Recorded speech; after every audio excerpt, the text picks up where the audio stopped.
নমস্কার। আজকে আমাদের লাদাখ ভ্রমণের চতুর্থ দিন। আমরা 11 তারিখ লাদাখে এসে পৌঁছেছিলাম লেতে। 11 তারিখ আমরা হোটেলেই ছিলাম। তারপর 12 তারিখেও আমরা হোটেলে বিশ্রাম নিয়েছি এবং আমাদের হোটেলের সামনে লে মার্কেট, সে মার্কেটটা সকালে এবং সন্ধ্যে দুবেলায় ঘুরেছি। তারপর তৃতীয় দিনে আমরা বেরিয়েছিলাম সাম ভ্যালি ট্যুরে, সেটা আপনাদের আগের পর্বে দেখিয়েছি। আর এইটা চতুর্থ পর্ব। এখানে আজকে আমরা যাব লে সাইট সিইংয়ে। এখানে আমরা প্রথমে যাব হচ্ছে গিয়ে হেমিস গোম্পা। হেমিস গোম্পায় আমরা কিছুক্ষণ থাকবো, সেখানে ঘুরবো। হেমিস গোম্পার পর আমরা গিয়ে পৌঁছবো ঠিকসে মনাস্ট্রিতে।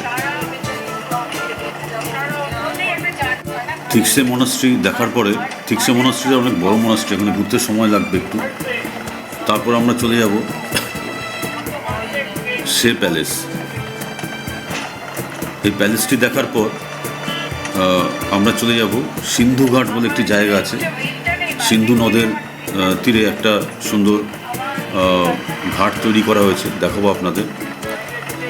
তো এখন আমরা যাচ্ছি হেমিস গোম্পার দিকে, হেমিস মনাস্ট্রি।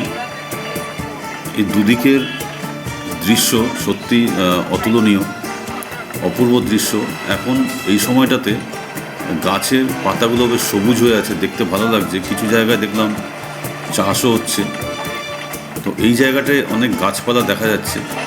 আর এই সামনে পাহাড়টা দেখুন কীরকম পাথরের শেপগুলো হয়ে আছে। এই লাদাখকে মরুভূমি বলা হয়। মরুভূমি বলতে বোঝায় অত্যন্ত শুষ্ক, বৃষ্টিবিরল এবং বালি ও ধূলিকণায় আচ্ছাদিত অঞ্চল। এখানে দিন ও রাতের তাপমাত্রার অনেক বেশি পার্থক্য হয় এবং এর ফলে কি হয়, এসব অঞ্চলের পাথরগুলো প্রতিদিনই সংকোচন এবং প্রসারণের প্রভাবিত হয়। আর লক্ষ লক্ষ বছর ধরে এই প্রক্রিয়ার ফলে বৃহৎ পাথরখণ্ডগুলো ধীরে ধীরে ফাটল ধরে এবং পরবর্তীকালে এই পাথরগুলো টুকরো টুকরো হয়ে বালি বা ধূলিকণায় পরিণত হয়। এভাবেই সৃষ্টি হয় মরুভূমি। এই জন্যই এই লাদাখকে মরুভূমি বলা হয়, কারণ এখানে বৃষ্টিপাতের পরিমাণ অনেক কম, শুষ্ক আবহাওয়া এবং ধূলিকণায় আচ্ছাদিত অঞ্চল। যদিও মাঝে মাঝে কিছু কিছু জায়গায় সবুজ আপনারা দেখতে পাচ্ছেন, এগুলো ছোট ছোট গাছ এবং যে সমস্ত গাছগুলো মরুভূমিতে দেখা যায় সেরকম গাছ। তবে কিছু জায়গায় কিন্তু চাষবাসও হচ্ছে, আমি দেখলাম। তো আমরা হেমিস গোম্পার কাছাকাছি পৌঁছে গেছি।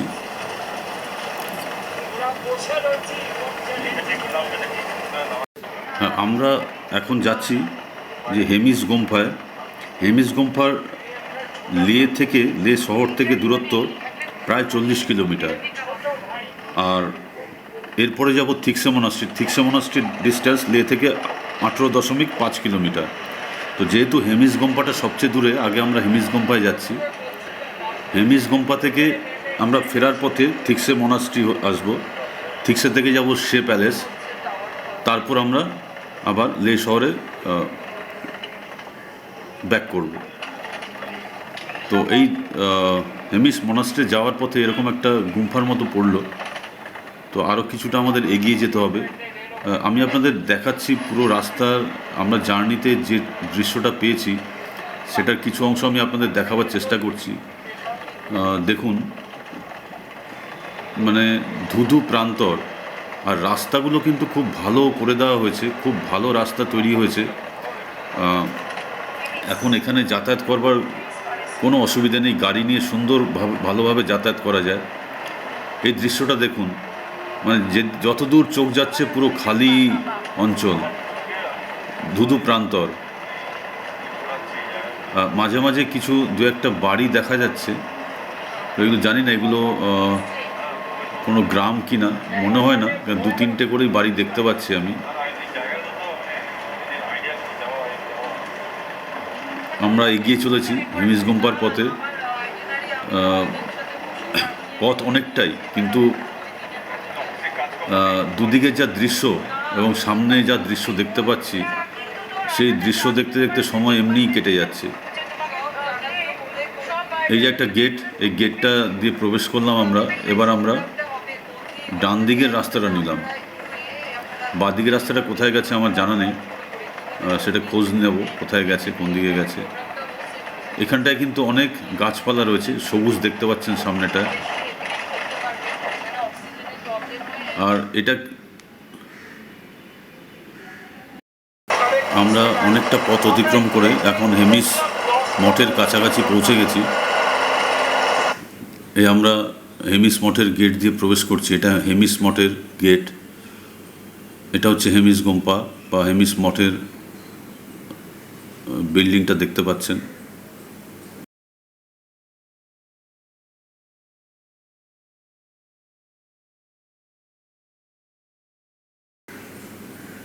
এগুলো সব হেমিস গুম্পার বিভিন্ন দিকের ছবি। এই যে মেন গুম্পা, এটা পেছনে পাহাড়, সুউচ্চ পাহাড়।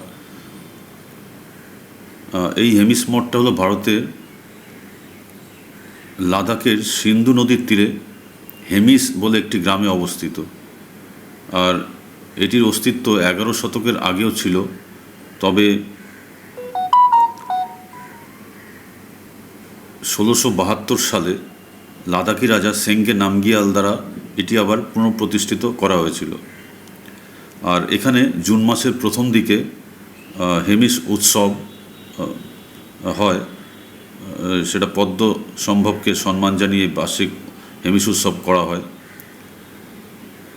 এটা হচ্ছে হেমিস গুম্পার ভেতরে। এখানে আমরা বেশ কিছুক্ষণ ছিলাম, খুব শান্ত পরিবেশ। আর এই মঠের চারিদিকে পাহাড় এবং জঙ্গলে আবৃত যে জায়গাটা রয়েছে, দেখতে খুব ভালো লাগে।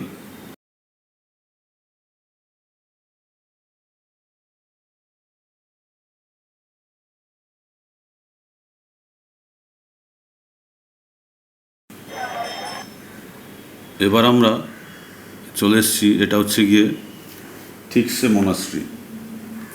থিক্সে মনাস্ট্রি দূর থেকে এই ভিউটা পাওয়া যাচ্ছে। আমরা পাহাড়ের গা বেয়ে যে রাস্তা রয়েছে সেটা দিয়ে উঠছি। আমরা প্রায় কাছাকাছি পৌঁছে গেছি, দূর থেকে দেখা যাচ্ছে। এই থিক্সে মনাস্ট্রিটি 3600 মিটার বা 11,800 ফুট উচ্চতায় অবস্থিত। আর এটি একটি 12তলা কমপ্লেক্স। আর এখানে বৌদ্ধ শিল্পের অনেক সামগ্রী, যেমন স্তূপ, মূর্তি, থাঙ্কা, দেওয়াল চিত্র, এগুলো সব রয়েছে। এটা হচ্ছে এই গেট। আমরা এবার প্রবেশ করেছি থিক্সে মনাস্ট্রিতে। এই মনাস্ট্রির ভেতরে আমরা যখন পৌঁছলাম তখন এরকম একটা রিচুয়াল চলছিল। আমাদের যেমন যজ্ঞ হয় সেরকম কিছু একটা হচ্ছে। বৌদ্ধ মনাস্ট্রিতে যে সমস্ত বাদ্যযন্ত্রগুলো আমরা দেখতে পাই সেগুলো এখানে বাজানো হচ্ছে। খুব ভালো লাগছে, পরিবেশটা খুব সুন্দর। আর দেয়ালে দেখুন, খুবই ভালো লাগছে। সমস্ত দেয়ালে খুব ভালো পেন্টিং করা রয়েছে, দেখুন এই পেন্টিংগুলো দেখা যাচ্ছে এখানে। এখানে ভেতরে ঢুকে এই পরিবেশটা দেখে আমাদের খুব অদ্ভুত লাগছিল, কেননা এরকম পরিবেশ বা এরকম এই জিনিসটা আমরা কোথাও দেখিনি। আমি আজ পর্যন্ত দেখিনি। তো এই যে সিঁড়িটা দেখছেন, এই সিঁড়ি দিয়ে ওপরে উঠতে হয়। আর এই মঠটি তৈরি হয়েছিল 15 শতকের গোড়ার দিকে।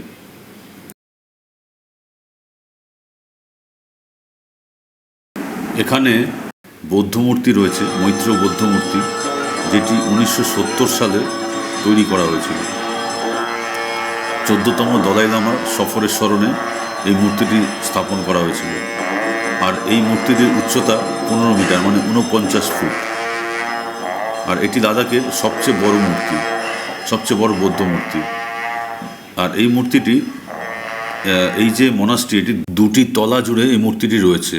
এটা হচ্ছে থিক্সে মনাস্ট্রি থেকে বাইরের দৃশ্য, এটা দেখা যাচ্ছে। এবার আমরা চলে এসেছি 3 ইডিয়টসের সিনেমায় যে স্কুলটা দেখানো হয়েছিল, র্যাঞ্চো স্কুল, সেখানটাতে।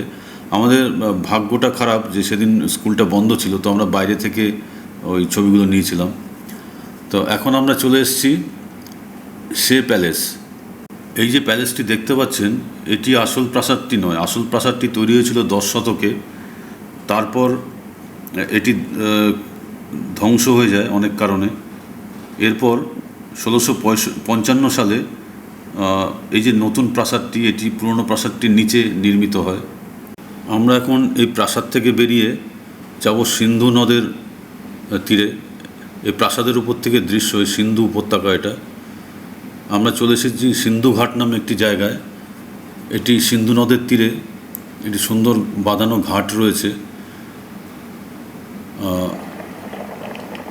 দেখতে পাচ্ছেন এই যে সিন্ধু নদ, মনোরম দৃশ্য। সিন্ধু নদের ওপারে রয়েছে বরফাচ্ছাদিত পাহাড়, যার চূড়ায় সাদা বরফ জমে রয়েছে, দেখতে পাচ্ছেন। জলের রং একদম নীল। এটি কৃত্রিমভাবে দুদিকে বাঁধিয়ে দেওয়া হয়েছে। এখানে বসবার জায়গা রয়েছে। জায়গাটি খুব সুন্দর। আর এই সিন্ধু নদ দেখার পর আমরা চলে যাব সেই বৌদ্ধস্তূপায়, যেটি আমরা দ্বিতীয় দিন দেখেছিলাম। দ্বিতীয় দিন নয়, তৃতীয় দিন আমরা দেখেছিলাম, মানে গতকাল।